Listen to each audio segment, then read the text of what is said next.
Meu Deus. E aí eu ia entrando na palavra, eu quero falar com vocês. Abre aí para mim no livro de Jó, no capítulo 1, versículo 13, por favor. Eu quero falar com vocês. Então, eu tinha preparado uma palavra e já estava pronta. E aí o rapaz desmarcou a reunião às 5 horas comigo. E aí eu fiquei mais tranquilo para poder vir mais tarde.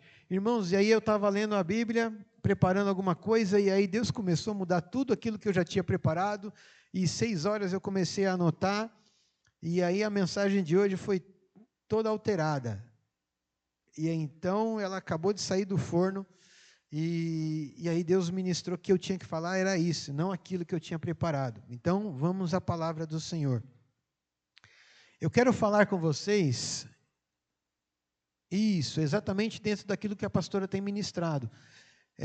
Mas eu quero falar com vocês a respeito de resiliência. Que palavra é essa? Resiliência. Eu acredito que muitos sabem o que é e provavelmente alguns não saibam o que é isso. Não é verdade?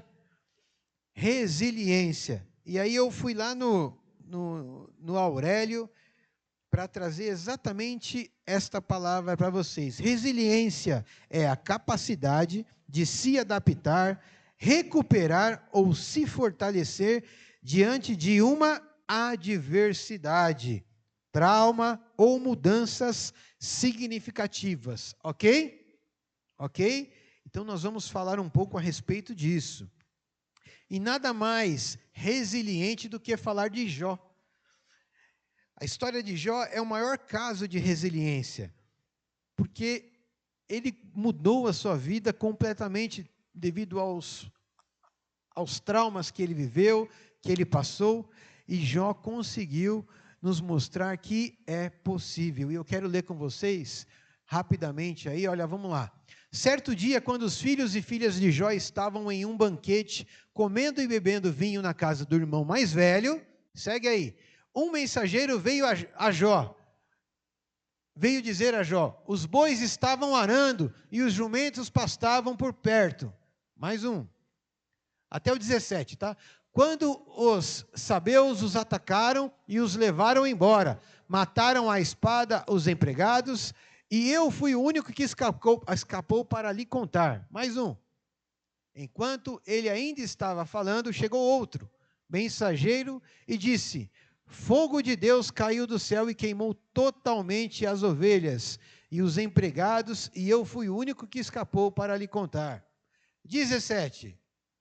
Enquanto ele ainda estava falando, chegou outro mensageiro e disse, os caldeus vieram em 3 bandos, atacaram os camelos e os levaram embora, mataram à espada os empregados, e eu fui o único que escapou para lhe contar. Amém? Amém? Até aí. Essa primeira parte fala a respeito da perda dos bens de Jó. E perceba que cada funcionário de Jó chegava com uma notícia ruim, né? E falava, olha, seus camelos morreram, os seus bois morreram, morreu isso, acabou isso, queimou tudo, né? Toda a sua riqueza acabou, tudo pegou fogo. Né? Vocês viram um vídeo hoje ou ontem do Regis Danese? Não? Que ninguém viu? Que queimou a casa dele? Queimou o quarto dele e um vídeo dele meio desesperado. Irmãos, orem por mim, minha casa está pegando fogo. A casa dele pegou fogo e nem pegou totalmente e ele estava desesperado. E agora, Jó queimou tudo que ele tinha. Tudo que ele tinha. Tudo que ele tinha, tudo, queimou tudo. Sobrou 3 funcionários, dedo duro, fofoqueiro, que vieram para ele só para contar as notícias ruins, né? E notícia ruim é assim, não é? Chega rápido, não chega? Na vida da gente, não é? Não é assim mesmo? Que chega, né? Pá! Vocês lembram que mudando um pouquinho, né? Que todo mundo comemorou, ou a maioria, que o Neymar foi convocado, mas rapidamente a gente ficou sabendo que ele estava machucado. Por quê? Porque notícia ruim é muito rápido que a coisa acontece. Não dá tempo nem de você comemorar. Não é? Quando você comemora que você comprou um carro, você vai lá e olha o IPVA que veio junto, e você não tinha percebido isso, né? O IPVA é alto, e tem que pagar. E aí eles te convencem e falam assim, não, mas você pode parcelar em 5 vezes. Né? E é sempre assim, você ganha alguma coisa, você comemora alguma coisa, mas parece que logo vem uma notícia para você não ficar tão felizinho assim.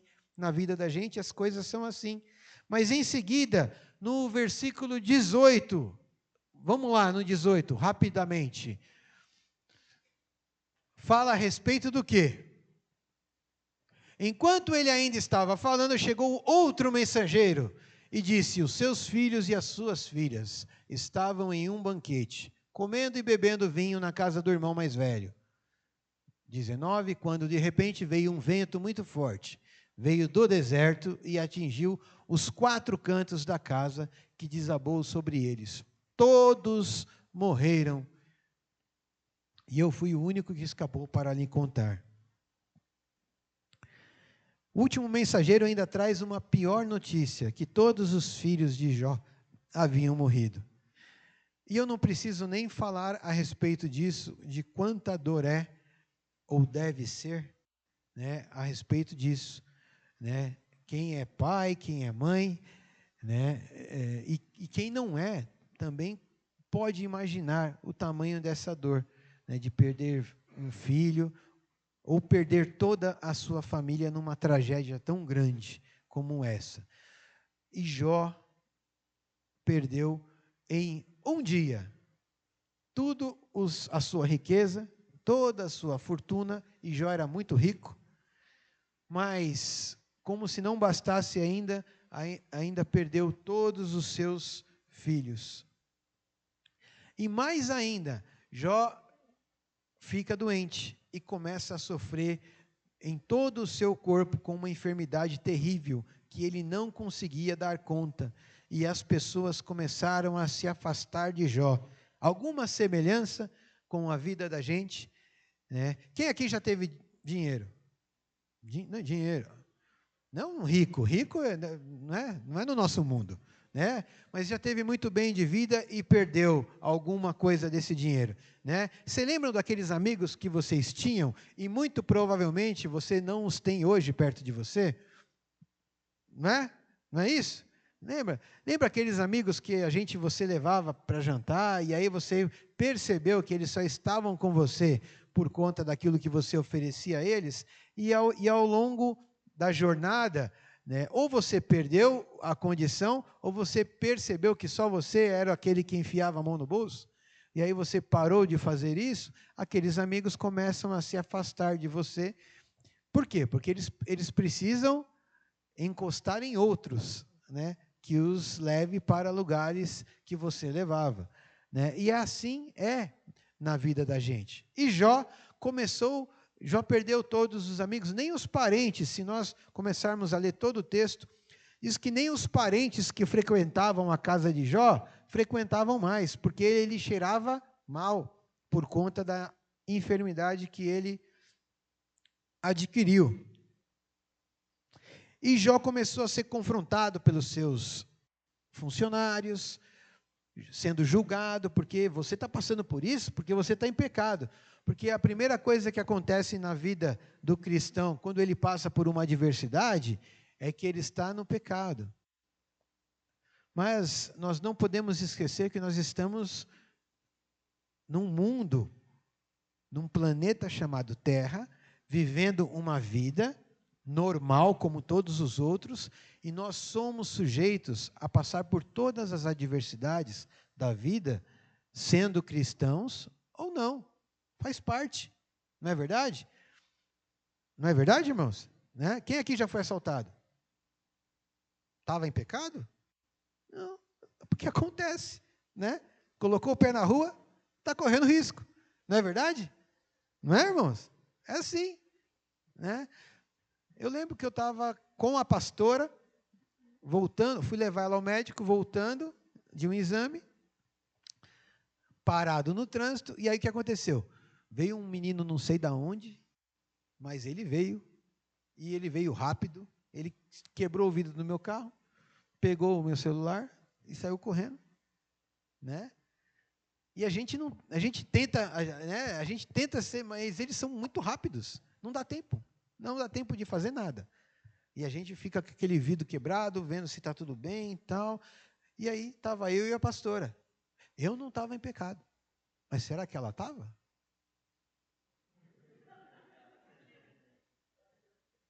Não, eu não estou acusando. Vocês estão rindo à toa. Eu não estou acusando ninguém. Eu estou dizendo que nós sempre estamos, pastora, este povo aqui está rindo de algo que eu não contei nenhuma piada aqui. Mas o que eu quero dizer, e vocês entenderam, que nós estamos num mundo em que, a todo momento, nós passamos por situações que nós somos provados e testados. E aí, nós, muitas vezes, ou muitas pessoas, elas se sentem o pior ser humano da face da terra por algo que aconteceu na vida dela. E ela começa a se entristecer, ela começa a se desanimar, porque ela passou por uma situação que qualquer outra pessoa poderia passar. Mas ela acha que, em algum momento, Deus não me ama, porque eu passei por isso, Deus não me ama mais. Né? Não é assim? Um complexo de inferioridade, porque está passando por alguma situação difícil. Mas, meu irmão, eu nem preciso perguntar para saber que a sua vida, que a sua situação, a mais difícil que você enfrentou até hoje, não chega nem perto daquilo que Jó enfrentou e passou. Tanto na parte financeira, como na familiar, ou ainda na sua situação física. Né? Foi tudo muito rápido e muito complicado na vida de Jó. Tem gente que perde o emprego, é demitido, foi mandado embora. Muito obrigado, mas a partir de hoje os seus serviços, eles não são mais necessários na empresa. E aí ele volta para casa chorando, lamentando, triste, e dizendo que Deus não ama ele, que ele tinha um carnê para pagar. Eu acabei de fazer um financiamento e o Senhor me deixa perder o emprego. Não é assim? Não é? O Senhor sabe que eu tenho um aluguel para pagar daqui 10 dias. Deus sabe de tudo isso, irmãos. E Ele continua te amando, com emprego ou sem emprego. Não é? Quem aqui nunca tomou um fora do namorado e achou que ia morrer? Ficou uma semana chorando. Lembra disso, irmã Virgínia? Né? Meu Deus, eu não vou conseguir viver, eu não vou sobreviver a isso. Não foi assim? Né? Quem nunca que atire a primeira pedra? Não é verdade? Lá com os seus, né, pouquíssimos anos, aquele menininho ou aquela menininha te deu um forinha e você chorava, cobria assim no travesseiro, colocava o cobertor em cima da cabeça e lágrimas rolavam por aqueles olhos. Não foi assim? Hã? Eu estou contando porque me contaram, viu, irmãos? Eu não passei por isso. Né? Nunca, jamais. Né? Mas me contaram que é assim. Não é verdade, irmãos? Eu lembro que eu tinha... Não era nem namorada, porque namorada mesmo foi só a pastora, mas eu tinha uma paquerinha lá, que daí eu achei que eu estava namorando, mas eu não estava namorando, irmãos. Eu ainda estava tentando, né, aqueles primeiros passos. E aí ela falou assim, olha, não, eu vou voltar para o meu ex, tal, e não sei o quê. E eu falo, meu Deus, e aí eu chorei, eu chorei, eu chorei. Deus não me ama. O Senhor não me ama, o Senhor não tem o melhor da terra para mim. Não é assim, irmãos? É assim. Por quê? Porque a gente acha que as coisas que acontecem na vida da gente são as piores tragédias. E às vezes até são coisas muito difíceis, eu entendo. Mas a gente precisa dar a cada coisa o seu devido peso na vida da gente. Não é verdade? Se nós fôssemos morrer todas as vezes que acabasse o dinheiro, eu estaria pregando para quem aqui hoje? Não é verdade? Não é verdade? Eu não consegui pagar tal conta, então eu não vou no culto. Irmãos, não teria gente em igreja nenhuma, porque muitas vezes a gente passa por dificuldade, não consegue pagar, atrasa, não é verdade? Né? Essa é a nossa realidade. Ninguém aqui é filho do Silvio Santos, né? E até o Silvio Santos, em algum momento, quebrou, né? Foi roubado, quebrou, né? Se ele pode quebrar, vocês lembram do banco? Ó, agora eu vou revelar a minha idade aqui. Vocês lembram do... Vou lá atrás, hein? Cominde. Você lembra, jovem? Você lembra, né? Esse jovem do seu lado aqui, ele lembra do banco Cominde. O senhor lembra do Cominde? O Cominde? Eu também não lembro tudo isso. Eu só lembro do Cominde, eu lembro porque meu tio trabalhou lá. E aí o banco acabou. Mas depois teve um Banco Santos, mais recente, que também quebrou. Não é verdade? Que mais que quebrou aí? O Mapping, vocês lembram do Mapping? Quem não comprou alguma coisa no Mapping? Irmãos, o Mapping era impossível de falir, porque todo mundo só comprava no Mapping. E o Mapping quebrou. Não é verdade? Você acha que o seu carrinho de hot dog, de pamonha, de trufa, pode não quebrar? Também pode quebrar, irmãos, é até mais fácil. A gente começa e a gente precisa de resiliência na vida da gente. A gente precisa aprender que um tombo serve para a gente levantar mais forte, arregaçar a manga e continuar. Porque a gente não nasceu para ficar prostrado e caído. Nós nascemos para sermos vencedores. Mas, para isso, nós vamos passar pelo nosso processo. Amém? Olha só. Quando uma porta se fecha, muitos dizem assim: Deus não me ama, Deus não está me abençoando. Mas, meu irmão, será que Deus não sabe de que nós precisamos de ter portas fechadas na vida da gente? Porque, senão, se todas as... Irmãos, tem gente que deixa de vir na igreja porque comprou uma bicicleta nova. Sabia disso? Comprou um carro. Uma vez, certo rapaz chegou para o pastor assim e falou: pastor, que carro bonito o senhor tem. Obrigado, filho. Nossa, mas esse carro é maravilhoso. Pastor, se eu tivesse um carro desse, nem aqui eu estava na praia. Filho, deve ser por isso que Deus não te dá, né? Porque, né, a primeira coisa que você vai fazer se você tiver um carro bonito é o quê? Sair da igreja, né? Então, talvez para que você continue firme na sua fé, você é uma pessoa que não pode ter muitas coisas. Porque tem gente que quando Deus começa a abençoar, a primeira coisa que ele faz é... Nós tínhamos aqui uma reunião de homens a segunda-feira, lembra disso, Luiz? E tinha um rapaz que vinha aqui e que ele não conseguia trabalho de jeito nenhum. Era o Edson, não é isso? E aí nós estávamos lá toda segunda-feira, e ele só se lamentando: não consigo, não consigo. Conseguiu um emprego, irmãos. Nunca mais nós vimos o Edson. Estou mentindo? Ele sumiu, irmãos, porque ele conseguiu um trabalho. Ele parou de vir na igreja, porque o trabalho estava deixando ele, adivinha, cansado. Cansado. E aí ele estava tão cansado, mas tão cansado, que ele não tinha forças para vir a um culto, agradecer aquele que deu para ele o quê? O trabalho dele. Porque ele falava que ele era tão ruim, que ele não sabia fazer nada. Mas aí Deus foi tão bom que deu um trabalho que provavelmente ele conseguiu fazer. Só que ele esqueceu. E eu falei dele, mas iguais existem em todos os lugares. Porque as pessoas abandonam fácil a sua fé por causa de qualquer outra coisa que naquele momento parece ser mais agradável. Não é verdade? Por que as pessoas traem?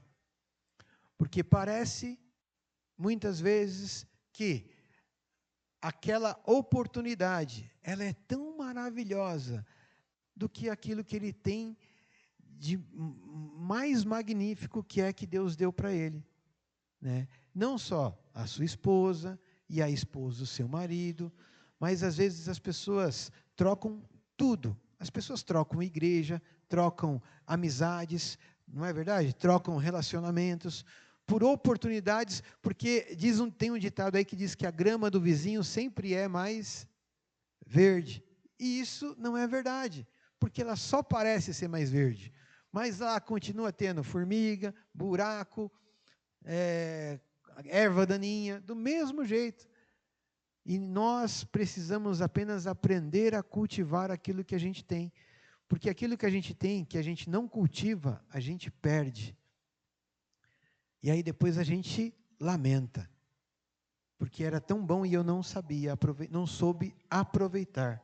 Não é verdade isso? E Jó recomeçou.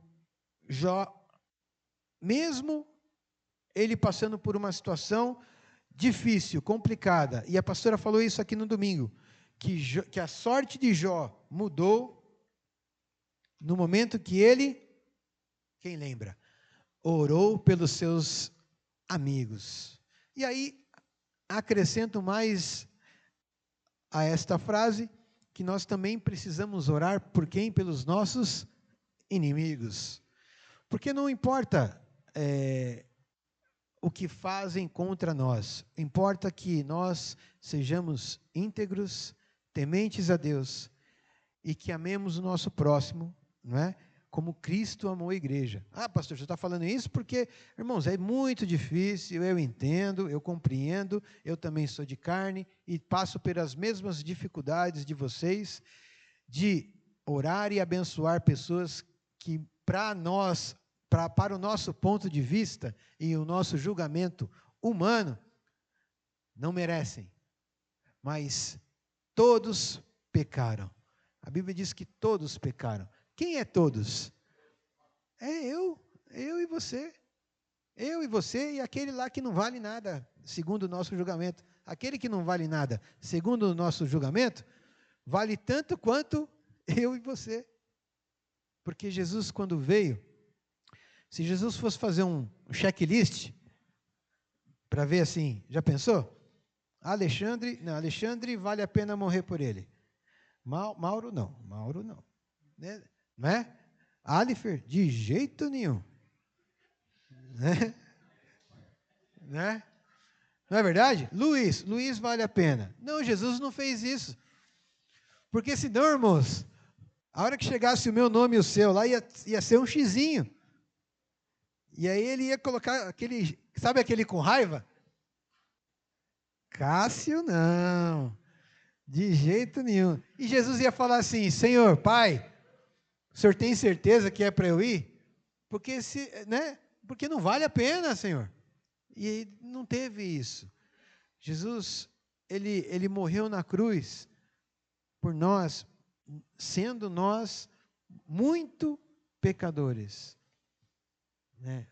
E essa é a graça. Por isso que a Bíblia nos ensina que pela graça nós somos salvos. Porque isso não é merecimento, é apenas misericórdia de Deus por nós. E graças a Deus que eu e você, em algum momento da nossa vida, a gente entendeu isso, que nós não merecíamos isso. Assim como aqueles que estão ainda aí no mundo, mas ainda não entenderam isso. Não receberam talvez uma mensagem que os fizesse parar e pensar, espera aí, eu não sou merecedor de nada, mas Deus é tão misericordioso, que fez com que eu entendesse que aquela morte naquela cruz de Jesus Cristo foi para que eu e você pudéssemos ter acesso ao Senhor Jesus, a Deus, ao trono da graça. E hoje nós vivemos num período tão mais tão mais fácil, entre aspas, é claro, mas não precisamos mais sacrificar, guerra. Leia o livro de Juízes, que eles precisam conquistar a terra deles, né? O Velho Testamento, muitas vezes, Velho Testamento, não vou falar isso, não. Senão vão entender errado.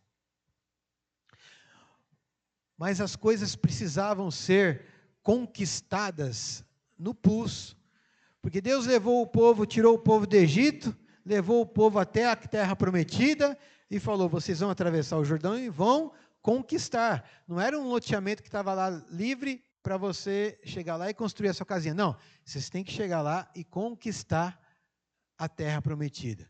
E para cada povo, Deus deu um direcionamento diferente. E você tinha que conquistar a terra prometida. Amém? E graças a Deus, na época da graça, isso não existe mais. Porque nós já conseguimos a melhor graça, a maior graça, que é o quê? É a salvação. Porque tudo isso acontecia por conta da remissão dos pecados. E graças a Deus, Jesus morreu na cruz por nós, para que a gente já pudesse ter acesso ao trono da graça. Amém? Perseverar não é passividade, é resistência espiritual. Irmãos, quando a gente toma um tombo, cai e levanta, não importa quantas vezes o mundo nos derrube, mas importa que o Senhor está conosco, falando assim: ei, não desiste, eu estou com você, vai dar certo, calma, vamos ajustar essa rota aqui, talvez não desse jeito, vamos nesta forma, mas a gente precisa estar em conversa com o Espírito Santo, conversar todo dia com Deus. Você conversa com o Senhor todos os dias, fala: Senhor, eu estou tentando fazer isso aqui, mas não está dando certo, o que eu faço? Conversa com Deus, explica para Ele. Às vezes a gente está contando coisa para o nosso vizinho, para a nossa vizinha, e ele não tem resposta para a gente. E aí, mas o Senhor tem: Senhor, eu quero fazer isso, está certo eu fazer isso desse jeito?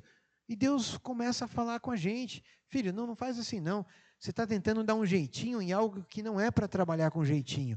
A gente precisa ser correto em todas as nossas atitudes. E aí Deus começa a orientar: mas Senhor, mas se eu fizer desse jeito, eu vou ter que gastar muito, eu vou ter que pagar muito, mas esse não é o jeito correto de ser feito, então faça.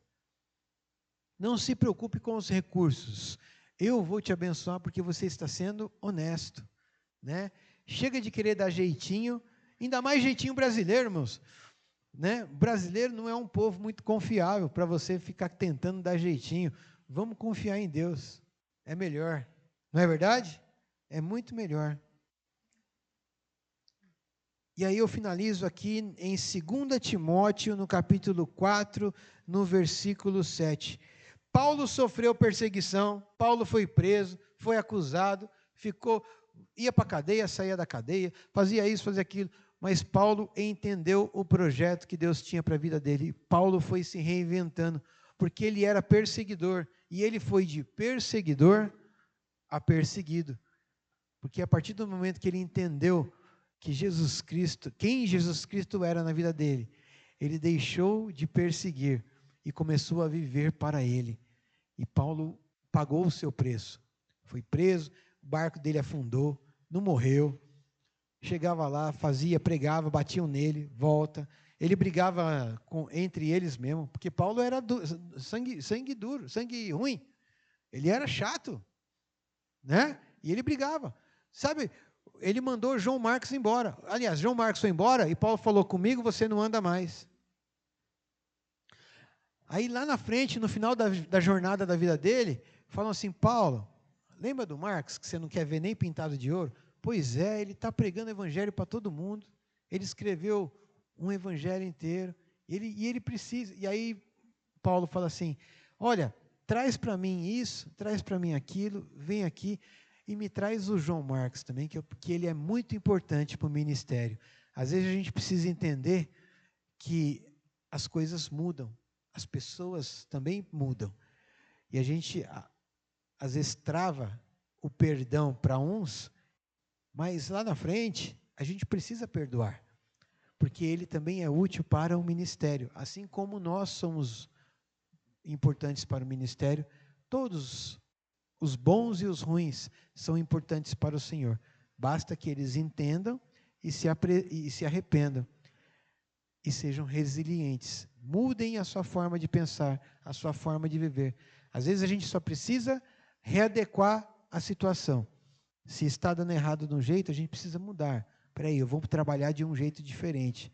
E aí vai dar certo. em nome de Jesus. Amém? Aprenda, não feche a porta, aprenda a se reinventar. Em todo o tempo, não importa a idade, não importa a sua condição. Sabe por quê? Porque Jó teve tudo restituído, sim ou não? Porque ele não desistiu. Jó foi resiliente. Deus mudou a sorte dele, devolveu para ele riqueza, devolveu para ele os filhos, e Deus ainda acrescentou na vida de Jó. Vocês lembram quantos anos que a pastora falou no domingo? Mais 140 anos. E olha só que interessante. A Bíblia diz, deixa eu ler aqui que eu coloquei, e já passei lá para frente, por causa do horário. Quando de repente veio o vento muito forte, veio do deserto e atingiu os 4... Não, já foi isso aí. Vai lá para finalizar. Jó 42, 10. Vamos pular lá para o final. Mas eu vou falando aqui. Jó viveu 140 anos. E a Bíblia diz que ele viu até a 4ª geração sua. Você sabe o que é a 4ª geração, irmãos?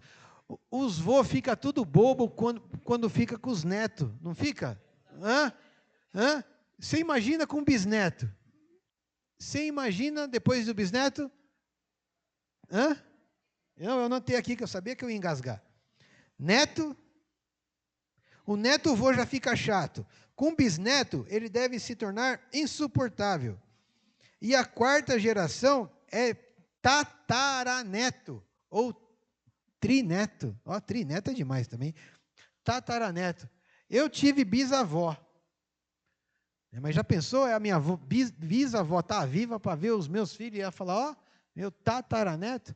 Aí o vô não fica, né? Não haja babador, né? Porque com neto eles já ficam, né, estragando os netos, não é assim? Mas Jó teve essa graça. Por quê? Porque Deus viu que valia a pena devolver para Jó e restituir ainda mais. Que seja assim conosco. Que ele possa olhar para a gente e falar assim, peraí, ele não desistiu, ele entendeu, e mesmo passando por dificuldades, ele não largou o projeto que eu tenho para a vida dele. E aí Deus começa a acrescentar na nossa vida chances, oportunidades, e a gente começa a ser realizado em tudo que a gente faz. Amém? Amém, meus irmãos? Não desista. Viva o melhor ano da sua vida. Que esta ainda, hoje é quarta-feira, que essa ainda seja a sua melhor semana. Que mês nós estamos, irmão? Sou ruim disso. Junho? Que seja a sua melhor semana de junho. E que a semana que vem seja melhor que essa semana. E que a gente comece a viver assim, de milagres em milagres. Uma semana superando a outra. E esse ano, que nós possamos colher o melhor para as nossas vidas, em nome de Jesus. Amém?